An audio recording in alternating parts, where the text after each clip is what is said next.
తాకట్లో ఉన్న మీ బంగారాన్ని విడిపించి ఆ రోజు ఆన్లైన్ రేటుకి కొంటాం. Sharma gold company. నమస్తే, వెల్కమ్ టు సుమన్ టీవీ. నేను మీ సాయి భైరి. ఇరాన్ ఇజ్రాయెల్ మధ్య నెలకొన్నటువంటి యుద్ధ వాతావరణంతో ఇప్పుడు ఆ రెండు దేశాల్లో ఉన్నటువంటి ప్రజలందరూ కూడా తీవ్ర భయాందోళనకు గురవుతున్నారు.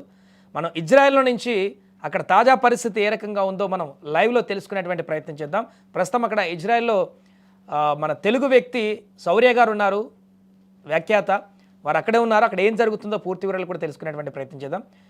శౌర్య గారు నమస్తే అండి. నమస్కారం అండి. ఏంటంటే ఇజ్రాయెల్లో ఏం జరుగుతుంది? మొత్తం మిసైల్లో వస్తున్నాయని చెప్పేసి అంటున్నారు, బాంబుల దాడి జరుగుతుందని చెప్పేసి అంటున్నారు. ప్రస్తుతం అక్కడ పరిస్థితి ఏ రకంగా ఉంది? యాక్చువల్గా అక్టోబర్ 7th నుంచి 2023లో హమాస్ అటాక్ చేసిన దగ్గర నుంచి నేను ఈ వార్ టైంలోనే 7 సార్లు ఇజ్రాయెల్ వచ్చానండి. ఇది 8వ వార్ టైంలోన ఈ 2 yearsలా. ఇక్కడ ఇజ్రాయెల్లో ఉన్న గొప్పతనం ఏంటంటే ఇది చాలా సేఫ్ కంట్రీ అండి. వీళ్ళకి 4 రకాల డిఫెన్స్ సిస్టమ్స్ ఉన్నాయి. అదేంటంటే డేవిడ్ స్లింగ్, ఐరన్ డూమ్ ఒకటి, డేవిడ్ స్లింగ్ ఒకటి, అలాగే లేటెస్ట్ ఇప్పుడు ఏంటంటే లాసర్ బీమ్స్. ఏ మిసైల్ అయినా ఏ కంట్రీ నుంచి, ఇరాన్ నుంచి వచ్చినా ఇవన్నీ 100 మిజైల్స్ వస్తే 98 బ్లాస్ట్ చేస్తాయండి. నేను లాస్ట్ జూన్ 13లో కూడా నేను చూశాను ఎలాగైతే బ్లాస్ట్ చేసి ఇచ్చేస్తారో. లాస్ట్ ఈ 3 days నుంచి కూడా హండ్రెడ్స్ ఆఫ్ మిజైల్ బ్లాస్ట్ చేయడం మేము మా గ్రూప్ అంతా చూసామండి. ఎలాగా కళ్ళ ముందే 2 అయితే మన హోటల్ పక్కనే పడ్డాయి. 100 వదిలితే 98 నాశనం అయిపోతాయి. అన్ని బ్లాక్, 1, 2 సేమ్ మిజైల్స్ ఎక్కడైనా పడతాయి. జనరల్ గా జూదుల్లో ఏంటంటే ఈ కంట్రీ ఏంటంటే ఏలీ థ్రెట్ ఉన్నా ఇమ్మీడియట్ గా కంట్రీ అంతా సైరన్స్ వచ్చి ప్రతి మొబైల్ కి ఇమ్మీడియట్ గా ఒక బీప్ సౌండ్ వస్తుంది, యు గో టు బంకర్స్ అని. అందుకే జనరల్ గా ఎవరు ఇక్కడ డెత్ టూలు తక్కువ అండి. ఒకసారి హజిబుల్లా లెబనాన్ లో నుంచి 800 రాకెట్లు ఫైర్ చేస్తే 250 కోడిపెట్టలు చచ్చిపోయి, మనుషులు ఎవరు చచ్చిపోలేదు. మన శివకాశీలో ఉన్న టపాస్కాయల ఫ్యాక్టరీలు పేరుతేనే 40-50 మంది చచ్చిపోతారు. Same way Saddam Hussein Gulf war టైంలో 39 స్కడ్ మిజైల్స్ వదిలితే 2 చచ్చిపోయారు. అలాగా ఈ దేశంలోన 4 వెరైటీస్ షీల్డ్స్ ఉంటాయి. They can blast anything as long as. ఇది వార్ టైంలో ఇక్కడ free, we are going everywhere without any problem. అయితే మన ఇండియన్ వర్కర్స్ ఉన్నారు.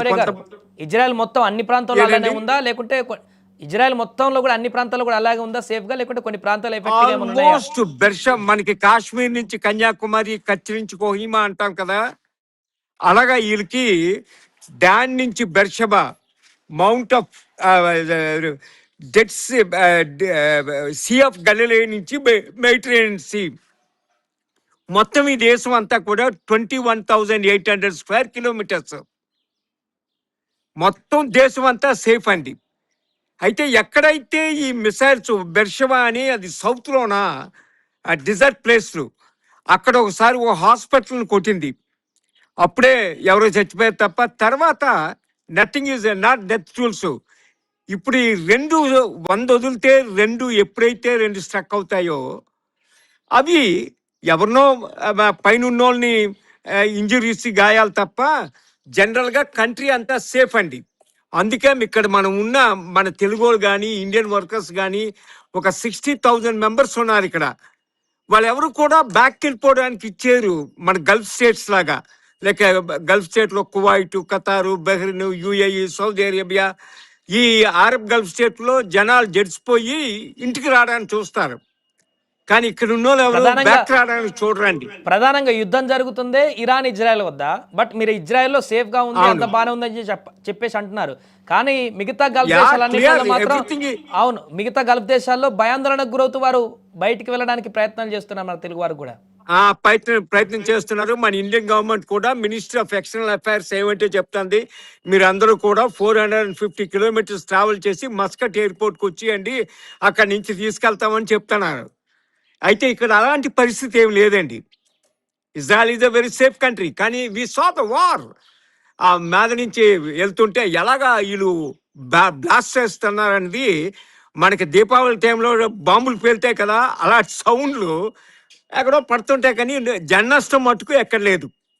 మీరు అక్కడ ఉన్నప్పుడే కనిపిస్తున్నాయండి పైన గాల్లో ఆకాశంలో మిసైల్స్ బాంబులు చాలా చూసాం.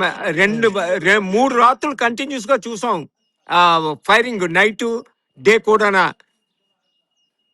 ఇప్పుడు ఇరాన్ పరిస్థితి ఏంటంటే, ఇరాన్కి లిటరల్ గా ఎయిర్ కవర్ లేదండి. They taken out S-400 defence missiles ఇవన్నీ కూడా ఇజ్రాయలీస్ లాస్ట్ టైం నాశనం చేసి పారేశారు.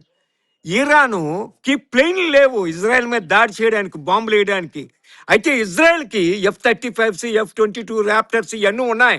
బంకర్ బరస్టస్ బాంబర్స్, అమెరికన్ B-52లు ఇవన్నీ కూడా ఇరాన్ మీద కేక్ వాక్ వెళ్ళి బాంబ్ చేసి వచ్చగలరు. కానీ Iran cannot come with a single plane on Israel. మొదటిది ఎందుకంటే వాళ్ళు ఎనీ 50 years బ్యాక్ అవుట్డేటెడ్ ప్లేన్లు. They don't know how to refuel in the mid air. They don't have. Israel కంటే ఎక్కువ కూడా ఇరాన్ గల్ఫ్ దేశాల మీద కాన్సన్ట్రేషన్ చేస్తుంది అనుకోవచ్చా? మెయిన్ అది అమెరికన్ టార్గెట్స్ ఉన్నాయని చెప్పి అక్కడ బేస్లు ఉన్నాయని వాటి మీద కాన్సన్ట్రేట్ చేస్తుంటే, అయితే ఇప్పుడు గల్ఫ్ దేశాలన్నీ ఏకమైపోయి వార్నింగ్ ఇచ్చాయి ఇరాన్కి, మీ అంతా ఏకమైపోతావు నువ్వు మా మీద టచ్ చేస్తే అని. సో ప్రస్తుతం అయితే అక్కడ ప్రశాంతమైనటువంటి వాతావరణం ఉంది ఇజ్రాయెల్లో. బ్యూటిఫుల్ అండి, బ్యూటిఫుల్ అండి. మూత కూడా ఓన్లీ ఏం థింగ్ ఏంటంటే ఏం లేదండి. మేము కంటిన్యూస్ గా ట్రావెల్ చేస్తున్నాం 100 kilometers ఈ కంట్రీలోన. సో ప్రెసెంట్ మీరు ఎక్కడ ఉన్నారు సార్? ఏ ప్రాంతంలో ఉన్నారు?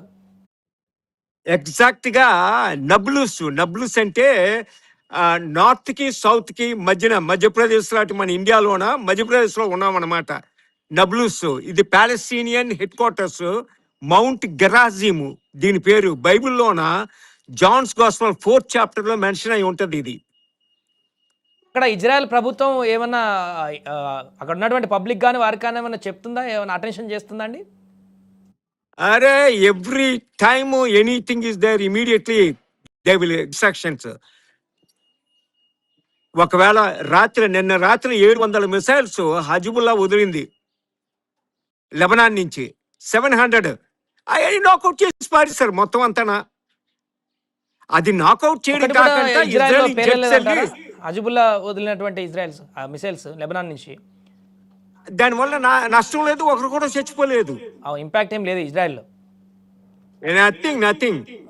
ఎందుకంటే దే షూట్, మొదటిది they will shoot the missiles, అట్లని డిస్ట్రాయ్ చేస్తారు ఎయిర్ లోనే.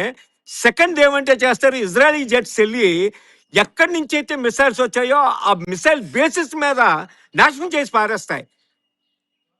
లెబనాన్ లోన మొత్తం నేలమట్టం చేస్తారు రాత్రి. సో మొత్తానికైతే ఇజ్రాయెల్ చాలా ప్రశాంతంగా ఉంది, అక్కడ ఎలాంటి ఇబ్బంది లేదు. పబ్లిక్ అందరూ కూడా సేఫ్ కంట్రీ అండి. కార్యక్రమాలన్నీ డైలీ యాక్టివిటీస్ అన్ని కొనసాగుతున్నాయండి, స్కూల్స్ కానీ మిగతా మామూలే. కానీ కాలేజెస్ ఓన్లీ ఏంటంటే గవర్నమెంట్ ఆఫీసెస్ నేషనల్ పార్క్స్ అంటారు, వీళ్ళకి 167 నేషనల్ పార్క్స్ ఉన్నాయి, అవి మటుకు క్లోజ్ చేస్తారు. కారణం ఏంటంటే ఏ టూరిస్ట్ అయినా అక్కడికి వెళ్ళినప్పుడు చచ్చిపోతే $millions ఇజ్రాయలీ గవర్నమెంట్ వాళ్ళకి పే చేయాలా. ఇప్పుడు గతంలో హమాస్ వాళ్ళు దాడి చేసినటువంటి ఆకస్మిక దాడి లాంటి ప్రయత్నాలు ఇప్పుడు చేస్తే ఇరాన్ మళ్ళీ దాన్ని కూడా డిఫెండ్ చేయగలుగుతుందా ఇజ్రాయెల్? ఇరాన్ చేయలేదండి. అది కారణం ఏంటంటే ఇరాన్ నౌ డెడ్ స్నేక్. ఇరాన్కి ఇన్ఫ్రాస్ట్రక్చర్ లేదు. ఇరాన్ ఏమొచ్చి మిసైల్స్ వదలడం తప్ప ఇంకేమీ చేయలేవు. ఎందుకంటే వాళ్ళకి ప్లేన్ లేవు బాంబ్ చేయడానికి ఇజ్రాయెల్కి వచ్చి. అయితే ఇజ్రాయెల్ ఇరాన్కి వెళ్ళి బాంబ్ చేసగలదు, మొత్తం అంతా తుక్కు రేపిస్తారు న్యూక్లియర్ రియాక్టర్స్ అన్నిటిని. అలాగే ఇరాన్ సైనికులు పంపలేదు అక్కడికి.